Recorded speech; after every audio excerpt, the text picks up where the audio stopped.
Good evening, everybody, and welcome to another episode of the Guardians of the CLE Podcast. I'm your host, Melanie Kirby, and with me here once again is my wonderful fill-in co-host, Derek Dimmitt.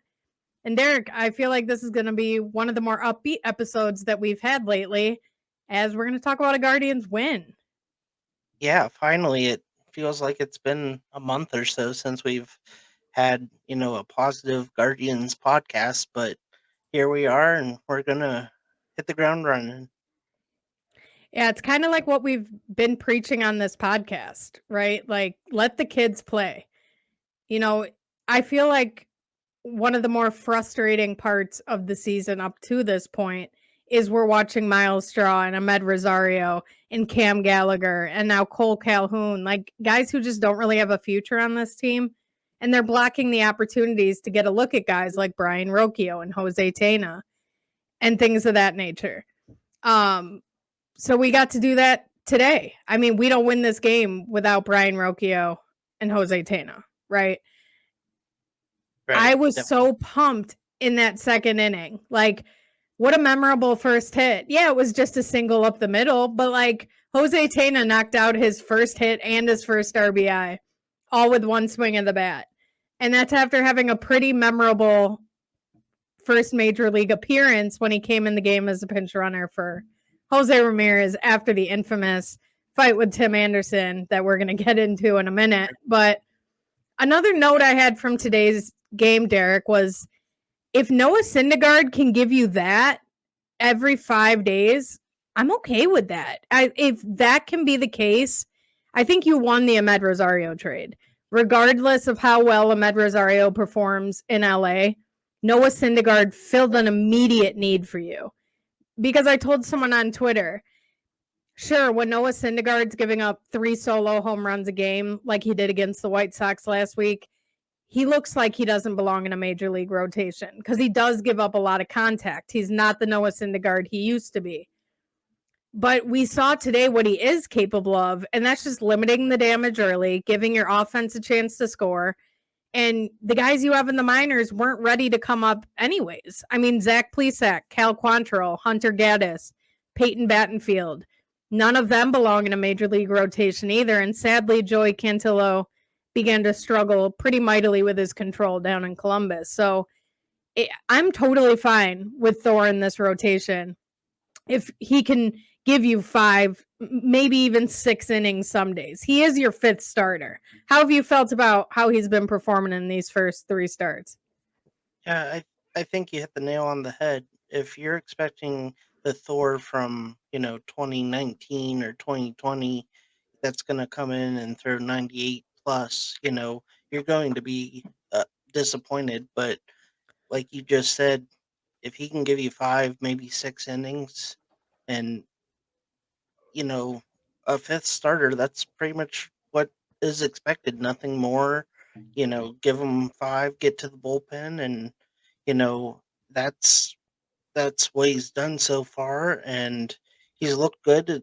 Almost like he's rejuvenated since he's come here a little bit. I did hear either on the broadcast or on the radio that he said that this is the first time in like 3 years that he's come into a situation and the coaches aren't like jumping on him trying to fix everything about his um, delivery. And it's almost like Tito and Carl Willis and the rest of the pitching coaches in the bullpen and throughout the organization are just kind of letting him be, and it's kind of rejuvenated him. And being around such a young team, I'm sure does as well. We got 4 other pitchers in the rotation are all rookies, but they're pitching lights out, like we're going to talk about here as we get into this. But yeah, everything so far with Syndergaard is A plus.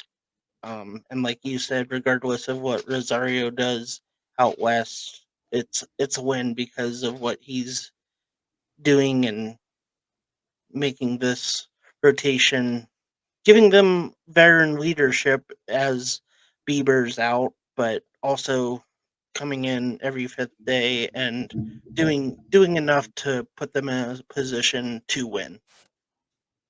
Yeah, I couldn't agree more. And today with their 4-3 win, and of course the bullpen made it dicey again. Brian Rocchio and Jose Tena had 4 of your 5 hits today. So the rest of the lineup is still strong.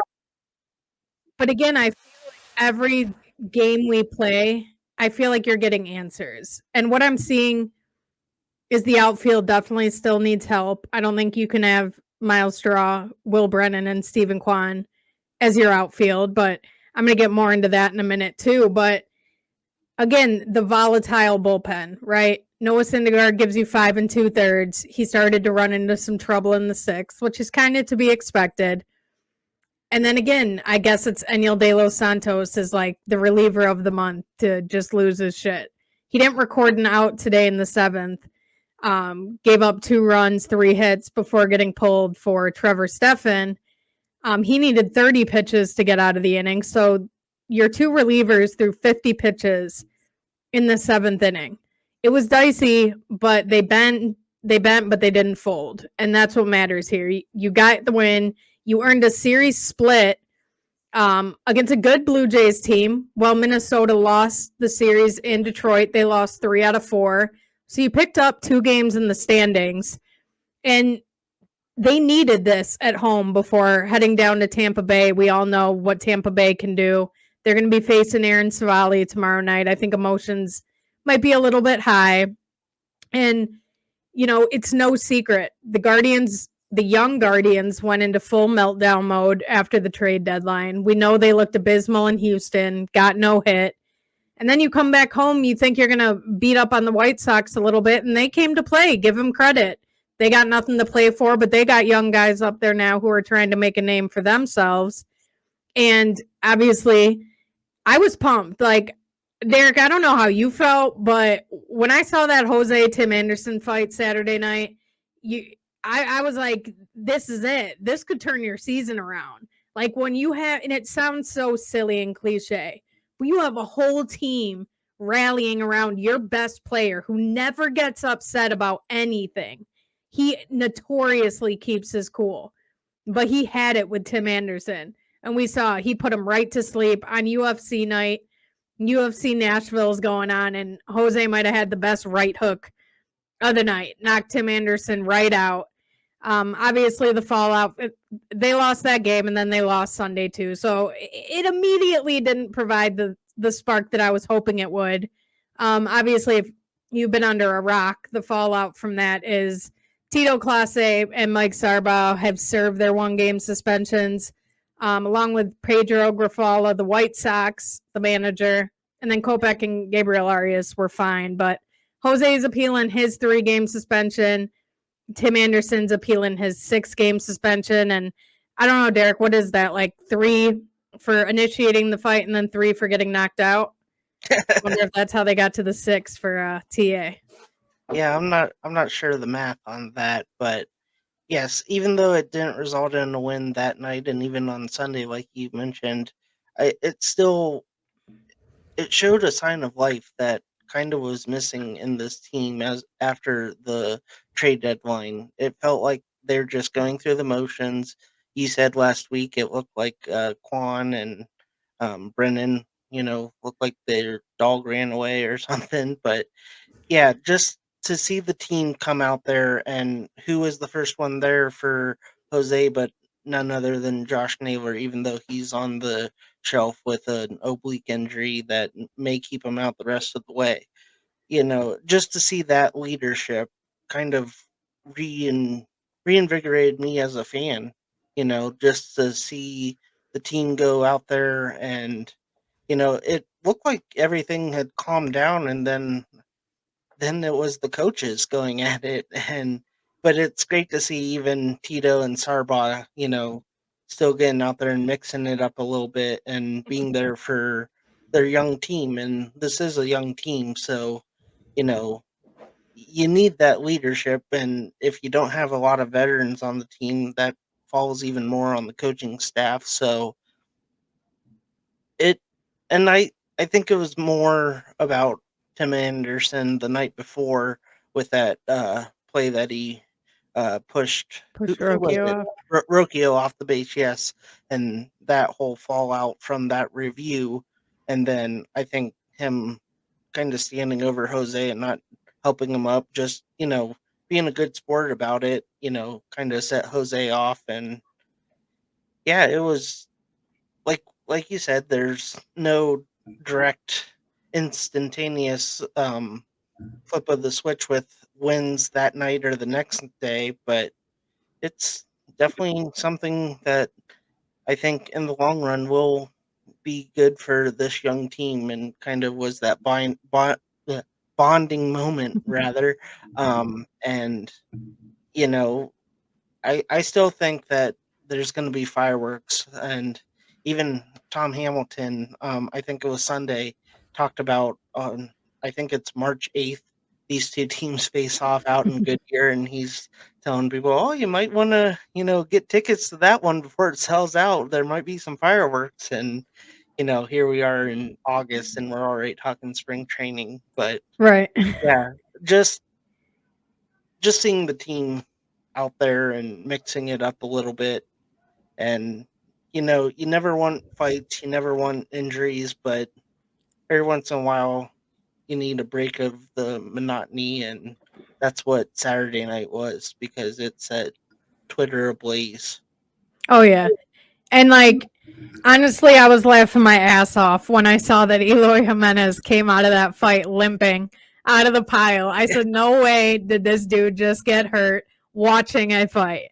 Like, that is the most White Sox thing ever. And then if you watch the John Boy breakdown, he literally was like, come on, guys, I'm hurt. Like, he was walking around like, why aren't you stopping? Like, we got bigger things to worry about. And just nobody was paying him any attention. And it was such a funny breakdown. If you haven't watched it, go watch the John Boy breakdown of the fight. Those are always fantastic. But nonetheless, I liked seeing the fight and the team personally. I've been saying all year, it just feels like this team has no spark. It's like, are they even there most nights? Is just kind of the vibe they give off. So I like to see it. But in the big scheme of things, they're 3-6 since the break. The Twins have went 6-4 over this stretch. So that shakes out to us now being 3.5 out of first place. It's like this division's a blessing and a curse, because it's like all week I'm like, okay, we're focused on next year. Let's just play the kids, evaluate these guys, hopefully get some answers moving forward. So you're not going into 2024 potentially having another wasted year because you have no idea where to even begin with half these middle infield prospects. But now it's like, now we won today, the Twins lost. Now my delusional Cleveland sports mind is like, there's 40-something games to go, and 6 of those are against Minnesota. Someone convince me we're not winning this division still. Because this is what I've told people all season, Derek, and I know we've said it on here too. A cupcake schedule means nothing for the Minnesota Twins. If they have shown one thing consistently, it's that they crumble down the stretch. And all year, they've tried, we don't want it, take it back. No, we really don't want it. We're just going to lose the same nights as you, and we're just going to win when you win, and then we're just kind of trading blows. There's no movement in the standings. So it's like, we get to one of these games where it's like, okay, we won, they lost. Now I convince myself into thinking, why not just go win the division? Because while I don't want, before, it's like we knew that was going to be in the lineup every single day. Miles Straw was going to be in the lineup every single day because they're who got you there last year, is in Tito's head. And he's a vibes guy. Right? So this year I'm like, man, if we're like one game out at the deadline, they're going to hang on to all these guys. We're going to get nothing for him. Ahmed's going to walk as a free agent. And you didn't get any better. So it kind of played out where it's like, okay, you made a really good deal for Savali. You made a good deal for Ahmed. You were able to get a warm body back for him, which I didn't think was possible, right? And then you made the trade with the Marlins. Josh Bell was going to pick up his qualifying offer, and he just wasn't having that type of success here. It just simply didn't work out, right? But now you have the kids playing. So there's something really exciting about the Brian Rocchios, and Tyler Freeman's when he comes back. Jose Tena, why not let the kid stick up here? Who says he has to go down when Tyler Freeman comes off the IL? Right? Like, there's something really fun about sneaking into the playoffs on the backs of your dominant rookie starters and these young kids who you're finally giving a look to. What are your expectations? What are you kind of looking to see, Derek, as we head down the stretch these last 6 weeks or so? Yeah, I think we just need to see the kids play. And if the wins happen and we sneak into the playoffs, that's great. If not, as long as you start getting some answers on some of these questions for some of the prospects, because I think I said it, if not last week's episode, maybe the episode before. I don't believe that Arias, Freeman, and Rocchio are all going to be in this organization one way or the other come opening day next year, just because the numbers don't add up and there's no sense for the team or for them to get sorry, lost my train of thought there. No sense for the Guardians to waste their time being in the big leagues or being stuck in AAA. But yeah, that's pretty much. Yeah, and it's interesting too. Like, I really like what you said there, because it's been such a weird year, because in any other division in May, we're already looking towards next year, right? And I apologize for everybody watching on video. There was just this lag that was really tripping me out, and my words weren't lining up with my mouth. So I'm hoping this is going to help a little bit. But with us being in the AL Central, it's like we've been hanging around all year. So I understand the front office kind of being confused at what to do at the deadline. It's like, okay, we could see what's out there to buy and maybe do a little bit of buying and selling. But from how it kind of panned out, nobody noteworthy really got moved. I mean, even the Lane Thomases, the Brent Rookers, the Austin Hayes, Dylan Carlson didn't even get moved. And I heard his name probably more than anybody's in the weeks leading up to the deadline. So I think it's one of those seasons where this is going to be a little tinfoil hattie here. But I almost think that although 2022 was so much fun for all of us, I really think it screwed up the trajectory of this franchise and what the front office was kind of building towards. And all I mean by that is, I think if it was a year where they just kind of improved a little bit on that dreadful 21, but didn't quite make the playoffs, I think they would have been more willing to move Ahmed Rosario, Zach Plesac, Cal Quantrill, and sold high on those guys after they had all of them had pretty good years. I mean, I screamed on Twitter all last year, Zach Plesac and Cal Quantrill are going to regress, and it's not going to be pretty to watch. And now we see Zach Plesac's not even on the 40-man roster. Ahmed gets traded for Noah Syndergaard, who's obviously been okay. But then you have Cal Quantrill giving up 6 runs in like an inning in his rehab start. So I think that kind of stunted their growth a little bit, to where you didn't improve the bullpen because you trusted kind of the bullpen you put together with duct tape last year. You didn't improve there. You trusted your rotation, because how could you not? They were great last year. But then the biggest thing that we all saw coming was the logjam at middle infield. You knew that Gabriel Arias, Tyler Freeman, and Brian Rocchio were all going to be ready in the first half of 2023. You didn't get to get a good look at any of them because you had Ahmed Rosario taking all the playing time. And in just a couple weeks, we've seen some dynamite defensive plays by Rocchio and Arias. Like, their defense is just as great as advertised. So I think that's what's made it so frustrating this season, is like, we all kind of saw it playing out this way to an extent, but you're still in the race. So then you don't know if it's like, okay, remove all expectations, just play the kids. If you make the playoffs, great. If you don't, oh well, shoot for 24. That's where I'm at with it. But I also see why apathy is kind of set in. And there's also people out there like, they're not going to make the playoffs. They're going to blow it. They're going to find a way to lose. The Twins are going to run away with it. I get that too. Like, I'm not going to tell somebody not to feel that way because that's what they've done all year. They haven't consistently been able to play good baseball. So I like your thought. Like, just play the kids. Let's just see what happens. If you happen to ride the wave, the kids don't know they're not meant to make the playoffs, and that's what's so great about young teams. They just know to play hard and go win. So I guess you just see how far that takes you. Yeah, definitely just, ride the wave as far as it will take you into land. And, if we make it, we make it. If not, we reassess over the winter and hopefully go out there and make some moves.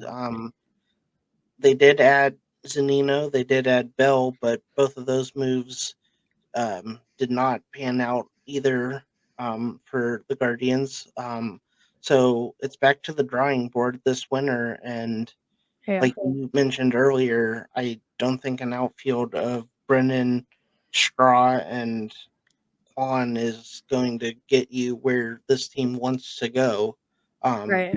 Clearly, you're stuck with Straw because of the contract, and Quan's there, and he's your leadoff guy, and he's been making some miraculous plays in the outfield here over the past week or so. But and Brendan, you just need power. Like at the end of the day, you need to be able to hit the ball over the fence sometimes. Like we see what happens when this team isn't finding holes. Like they were really hot in May and June, and we thought, okay, maybe this group is capable of turning it around. But July and now into August, they're looking like that team from April and May that was just making contact simply to make contact. And to me, the offense has been the issue all year. I can't sit here and say to a straight face with anybody and make injury excuses because the Twins have had injuries for years. Byron Buxton is constantly hurt. Jorge Polanco is constantly hurt. And they've always had to figure out ways to win without those guys. For us, I hate the injury excuse. Like there's shills on Twitter that'll be like, well, the whole starting rotation was injured or Plesac got sent down, whatever the case may be. And while I do think if we had a fully healthy Shane Bieber and Tristan McKenzie, I think that adds a few wins. But I still think even with our current rotation, like August 10th, 2023, obviously nobody could have guessed it would have been these five guys, right? But I think even with this current rotation, if this lineup even showed a little tiny bit of consistency in looking like a legitimate major league team, I think they're in first place by now. And I think they're a couple games up in first place. We just simply can't hit. Like, I think a big chunk of that might be us over-evaluating our own guys. But, like, I saw in the pregame today, the starters, since the All-Star break, have a 2.59 ERA. That's leading the entire major leagues. And for all the talk of these rookie arms breaking down, in the first three games versus Toronto, with three rookies, right, Gavin Williams, Tanner Bybee, and Logan Allen, they went 19 innings pitched and gave up only one run. But they went 1-2 in those games because the offense simply can't hit. And like you said, they did go out and they tried a couple free agents. They went with Bell. They went with Zunino. They knew they had to add power. It just didn't work. And that's probably going to kind of scare them away, right, from signing free agents in the future because whether we like to talk about it or not, a mid-market team like Cleveland has limited dollars to play with, right? So you're typically going to be looking the trade route, which we know hasn't worked out for this team since the Clevenger trade in 2020 anyways. So I think that's changed my expectations too, is like we still have no power. Like it's still a lot of the same types of guys, right? They're contact guys. Rocchio's capable of hitting for power. He hit 18 last year. But I think the organization tweaked with his swing a little bit, right? I think they wanted to cut down on his swing and miss that he had going on, and I think his power vanished along with it. But I'm telling you, like, I tweeted it the other day, Brian Rocchio's always been my guy ever since he was coming up in the minor leagues. He reminded me of Francisco Lindor, and I don't even think it's given him enough credit because I think he could be even better than that. But he looks like the leader for shortstop of the future right now. Not to say Gabriel Arias couldn't gain some ground to end the year, but I think if Rocchio could find some of that pop, which we saw, he's working gaps, he's hitting doubles, the power's in there. Like on that second double he hit today, he changed his entire swing at the last minute to pull that ball to right field. Right? So like it's in there. He's capable of hitting home runs. He's a great base runner. So I think if he could find some of that power, we could see some of that down the stretch, which obviously would help us score some runs. I don't think you'd have as many games where you're scoring no runs or 1 run a game. What do you think? What are your kind of thoughts right now on the shortstop situation as it stands right now? Yeah, I agree. I think Rocchio is probably the front runner right now. They have turned Arias into this like super utility infielder, and Yeah, that hasn't helped. no, and there is a place on ball clubs for that, but it's kind of stunted his development in terms of it's messed with his offense also. Learning all these different positions on the fly. Um, more so with like putting him at first here and there and moving over to third. Just it's almost like if he came up and was the shortstop, but there was a med blocking him. Who knows? Maybe Arias would have the upper hand right now, but now they move Ahmed, but now it's Rocchio, and even before Rocchio, it was Freeman coming up and kind of taking some of those shortstop at bats and things like that. So I think Arias has just kind of been the odd man out through this, and he's probably going to be the odd man out over the winter if they can find a move that makes sense. But it has been rough for Arias because when he came over in that trade, he was kind of viewed as that shortstop of the future, and for and he isn't, it isn't all on the front office or on the coaching staff. You're still getting the opportunities even if they aren't at shortstop, and he hasn't shown the bat at the big league level to be counted on moving forward. So yes, I do agree with you. I think Rocchio does look like the shortstop of the future, and I think as he gets more comfortable up at this level, the power numbers, the offense will kind of come after he gets settled in, and a lot of that is, Tito or whomever the manager is next year going to him and saying, "You're our shortstop. You're going to be there 150, 155 games out of the year," and then he can just settle in, and whether he's batting second or seventh or wherever they end up putting him, he can kind of just get in that mindset day after day, being not having to look at the lineup card, just knowing that he's going to be there. Yeah, and I think regardless of results moving forward, I think it's so important that you continue to play Brian Rocchio and Gabriel Arias every single day.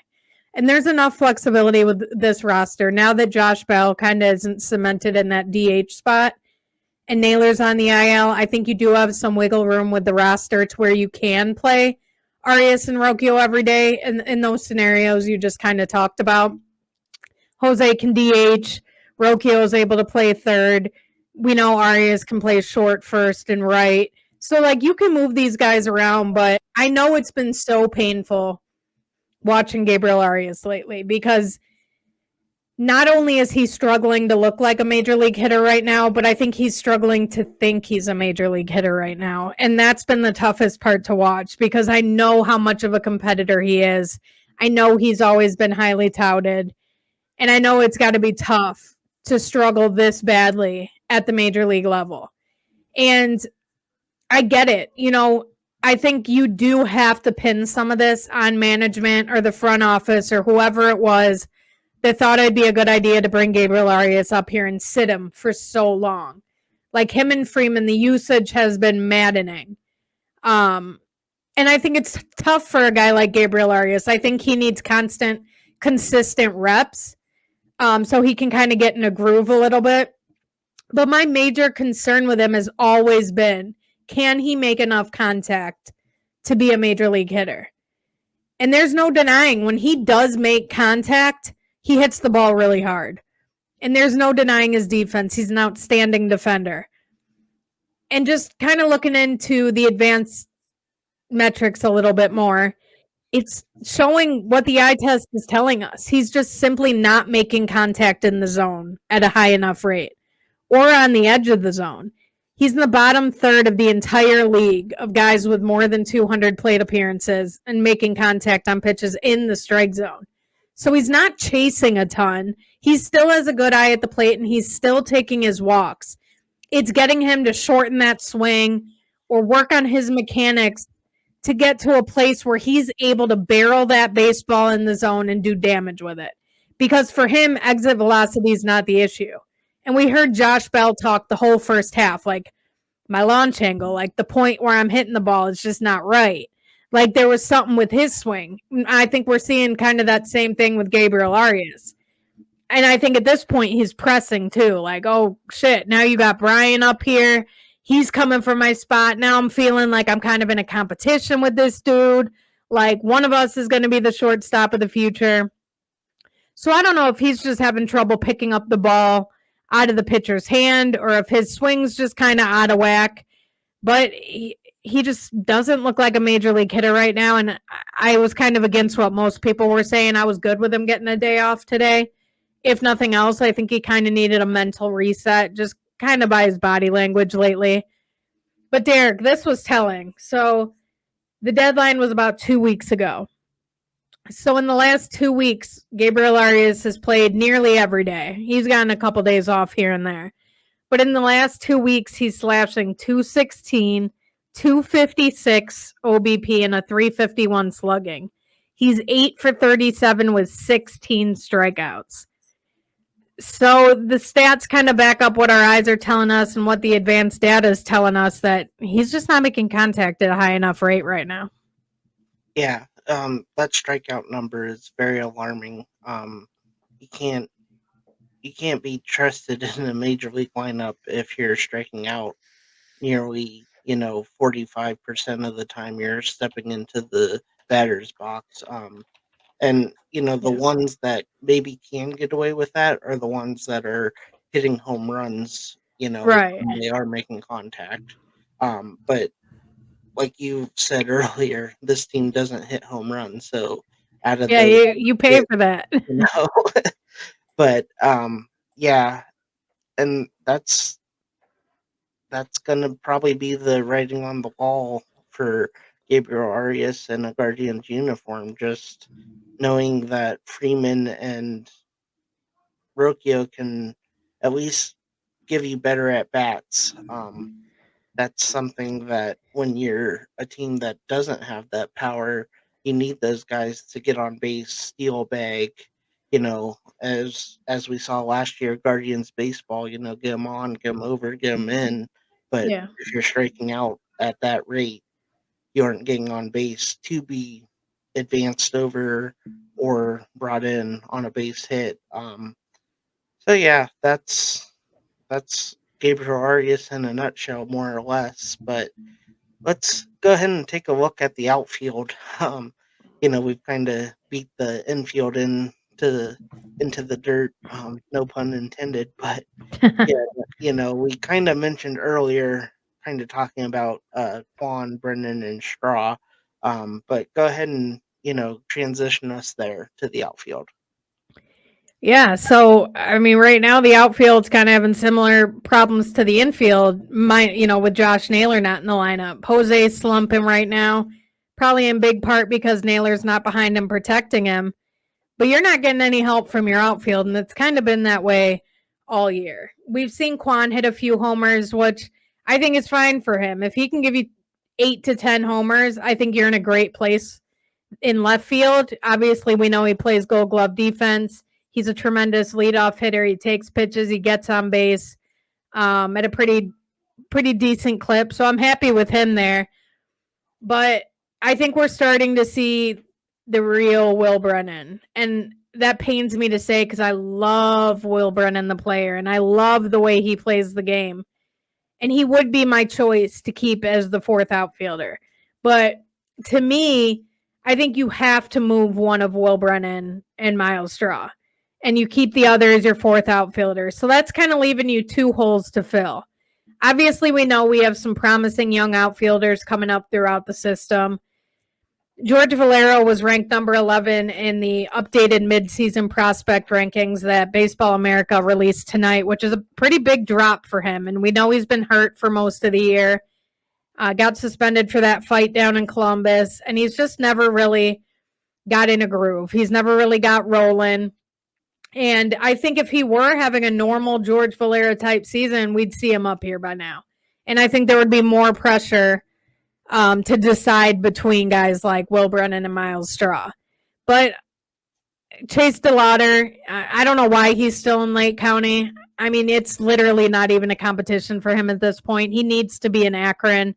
I'm not really sure what they're waiting for. Hopefully, we get to see DeLauder up in Akron here soon. So hopefully, he could start next season at Columbus. And I think we'll see him kind of towards the halfway point of next season. Obviously, that's the Guardians' 2022 first round pick. Super promising young outfielder. He's a contact guy, but he's also got pop. You know, he's not going to strike out as much as a guy like Will Benson. But one thing, I mean, this offseason, I think they're probably going to have to revisit the trade market for an outfielder and just hope Valera shows signs of life. Then you got Juan Valera in a trade acquisition. That looks a lot better than what we're currently running out there. But I don't know, Derek. In the meantime, to get us through this second half of 2023, I would love to see Juan Brito start playing some outfield. I mean, he's another middle infield guy that has just been destroying the minor leagues this year. And he's on the 40-man already. And I honestly would love to see them be aggressive with him and just get him some experience up here where you're not as concerned about the wins and losses, just getting guys looks. I think it could be beneficial for Juan and for the team. Yeah, definitely. We've known for a couple years now that there is a log jam there in the middle of the infield. And you're seeing it now with Jose Tena up here, along with Rocchio, and like you mentioned, when Tyler Freeman gets back from his injury. So where would Juan Brito fit in that equation? But as you said, there's some holes in the outfield. Plenty of room Um, out there. yeah, definitely. And he wouldn't be the first middle infielder to be transitioned into, maybe that center field role or something along those lines. They always say, up the middle, are your key positions on defense. So transitioning from the middle infield to the outfield, it would be a transition, but I think he would definitely be open to it because it the path to the show is a lot smoother in the outfield, especially when they've called up Oscar Gonzalez just to try to see if he can strike. Lightning can strike twice. It was about this time last year that he came up and really took off, and then we know what he did in the postseason. But this whole year has just been marred for Gonzalez, and I don't know how much longer he'll be here. They kind of lucked out with no Rule 5 draft due to COVID, or he'd probably not be here for that reason. But yeah, like you mentioned, Valera, he's a name that we heard a lot of last year, but got up to AAA this year and haven't really heard much unless you go digging aside from that fight earlier right before the trade deadline. But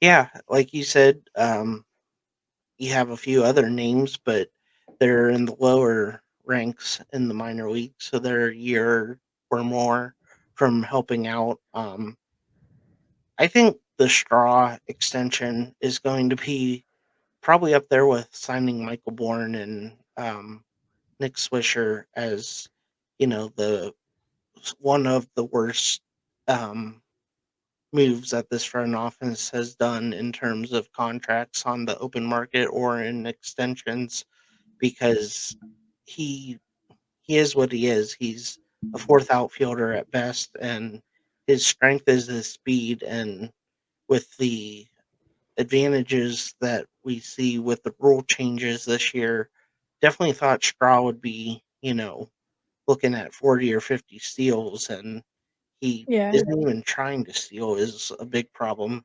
I know he doesn't get on base that much, but when he is on base, Yeah, he he needs to doesn't run. seem to be looking to advance. Yeah, if he's not going to give you an offensive punch, he has to be outstanding defensively and he's got to run on the bases. His defense has taken a hit this year, and admittedly, that early in the year when he dove for that ball and it ended up being he missed it and it ended up being a triple, he's kind of been rebounding for that in his defensive metrics ever since, but he hasn't done anything crazy outstanding that a guy like Will Brennan even could go out there and make similar plays. So I agree. He's definitely got to be running on the bases. And I do think he's got a type of contract where he still could be a fourth outfielder. Like, he's not making a crazy amount of money. And I think he could be really impactful in that role, coming in late in the game, swiping a bag, playing great defense.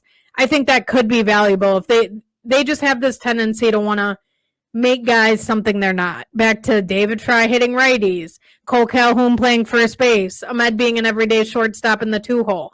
Like, the Dodgers are batting Ahmed ninth versus righties, and that's where he should be. But we never did that here, so neither here nor there. I try to leave Ahmed alone now that he's in LA, and I'm glad he's having some success. But I know Miles Straws kind of became everybody's new punching bag, so I think that's just a way to make it work with him here if he is going to be on the team. So that how they work the outfield is going to be interesting to watch as we finish up the year. But another thing I'm going to be watching, Derek, is seeing Xavier Curry in that fifth spot in the rotation. We heard Tito say before his last start that they were going to be stretching him out, giving him a chance to keep that fifth spot. So just as we look at this week ahead before we get out of here, he's going to be facing off against our old friend, Aaron Savali. We hardly knew you, buddy. He's going to be pitching down in Tampa Bay, trying to get his old buddies out. So I'm sure the guys are going to be kind of emotional about that. As we've seen, they're all in their feelings. So let's hope they pack the tissues on the plane and they can wipe their tears and go kick some ass, because the Rays are struggling. The Rays are struggling, and I think they're beatable. We got Williams and Bybee going after Curry. They have undecided Saturday and Zach Eflin on Sunday, and then we go down to Cincinnati for a 2-game series for the Battle of Ohio. You got Logan Allen versus Graham Ashcraft, who's been very good, and Noah Syndergaard versus Andrew Abbott, another one of those young Reds rookie pitchers who strikes a ton of guys out. So that's going to be a good series. So we're going to see. We're going to see how this team comes out to play over this next week. Can they build off this tough series sweep? And I don't know. Let's just hope maybe we'll be a game and a half out, or maybe we'll be 7.5 out and we'll just strictly be focused on 2024. With this team, you just never know what's next. So I guess that's what keeps us watching. But do you got anything before we get out of here, Derek? No, just like you said, the only predictability is unpredictability with the 2023 Cleveland Guardians.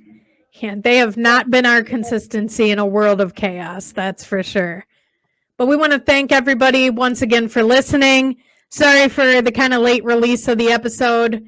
We wanted to make sure we got to you to wrap up this Toronto series before the team hits the road to Tampa Bay and Cincinnati.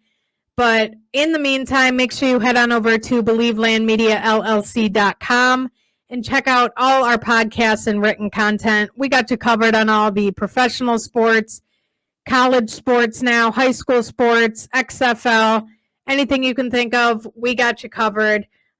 Make sure you head on over there and give Believe Land Media a follow on Twitter.